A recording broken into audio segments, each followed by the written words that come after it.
Hi, everybody, and welcome to episode number 13 of the Travel Like a Legend podcast, brought to you by the JBL Travel Group, your one-stop source for the best prices and promotions available for cruises, all-inclusive resorts, and escorted tours.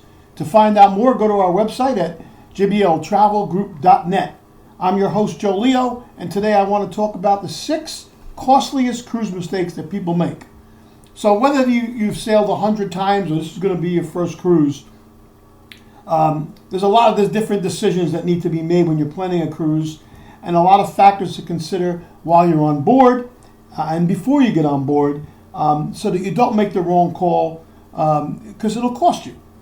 So number one is scheduling your flights. So if you're flying into a port like Miami or Seattle, do not fly in the day of the cruise. Too many things can happen, and then you might miss the ship. I always recommend to my clients that they fly in a night before, so they're there. It's cheaper to pay for a hotel room for one night prior to the cruise than it is to miss the boat and have your cruise canceled. So that's number one. Make sure you schedule your flights not too close to embarkation date and time. Number two is not checking your passport's expiration date or not applying for a new passport in time for the cruise. Now, if you're required to have a valid passport to cruise, you want to make sure that you have it. If it's a closed loop cruise, which means it leaves from a U.S. port and returns to a U.S. port, sometimes you don't need a passport depending on the stops on that cruise. However, it's very good to have a passport with you, because if you get stuck on an island, you need that passport to be able to get back to the United States. So make sure that your passport is valid for at least 6 months past the dates of travel, and also if it's not, make sure that you renew it in time so that you have it back in time for the trip. So right now the passports are running like 8 weeks to 10 weeks for renewals, unless you expedite it, and then you can have it back in 2 to 3 weeks. So don't forget to check your passport.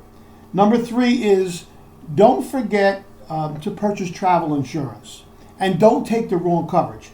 Talk to your travel agent about the different types of coverage, and make sure that you have travel insurance to protect your investment.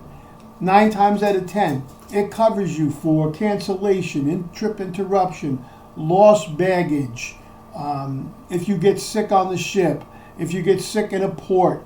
Travel insurance is very key to, and I know we've talked about this in another episode, very key to protecting your investment. The other thing I want to talk about, number 4, is returning late to the cruise ship. Now, if you have listened to the news this week, there were 8 people that the ship left on an island because they were not back on the ship in time. So when you get off the ship, there's signs posted. It says all aboard is 11 o'clock or 3 o'clock or whatever it is. That's not a suggestion. That's the time that they want you back on the ship, because once you're back on the ship, within a half hour to 45 minutes or an hour at the most, they're taking off. And once they pull those ladders in, if you're not back there, you're not getting on the ship.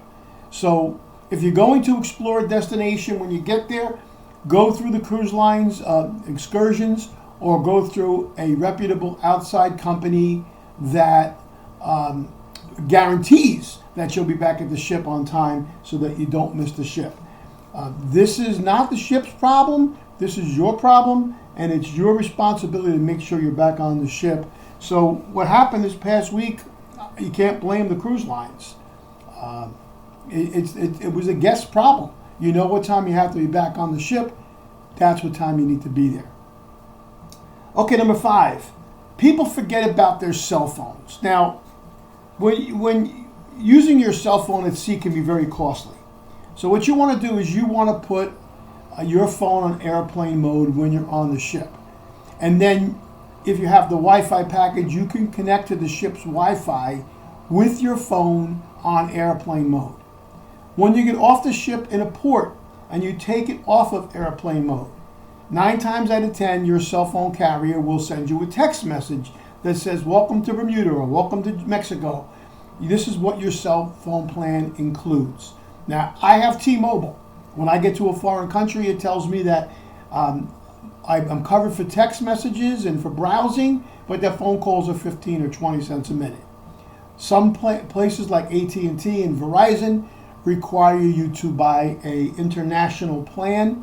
It's usually like $10 per day, but they don't charge you for that until you actually use your phone. Once you use your phone for the day, you'll pay that $10, and then you can use it as much as you want during that day. So make sure you check with your cell phone carrier before going on to the ship. Number 6, don't forget about checking out the cruise line programs. It's either the paper version or the one that's on your app on your phone. This is your best friend. It provides daily listings of social events and activities, the venue operating hours, and it will help you maximize your cruise vacation. One of the things that I always find very interesting is the night before we're getting into a port, they usually have a cruise talk. It talks about great places to eat on that island, great places to shop. It tells you about excursions that are available. So check that cruise program so that you don't wind up paying extra when you get off the ship. And last but not least, and this is number 7, I lied, I said 6 costly cruise mistakes. Number 7 is making sure that you either have a drink package or a specialty dining package. Now, some of the cruise lines are running specials now that you can purchase a 2 or 3 package specialty dining, or you can buy the adult beverage package or soda package for the kids or for yourself. If you don't do that, drinks that you consume on the ship will be charged to your room. And then there's a number of cruise lines that right now run specials where that's kind of added in. There's another cruise line, Norwegian, who gives it to you. All you pay is the taxes and gratuity on that package. So that's number 7, that when you're going to go on the ship, make sure that you have some type of a package for the specialty dining and the drinks. Now remember, the specialty dining are a la carte restaurants on the ship that are not included in your cruise fare. So if you go to those restaurants, you're going to pay a la carte, and that is going to get charged to your room. Anyway, this has been Joe Leo with episode number 13 of the Travel Like a Legend podcast. If you have any questions about travel, give me a call at 732-831-5200 or drop me a line at the JBL Travel Group at gmail.com. Enjoy the rest of your day.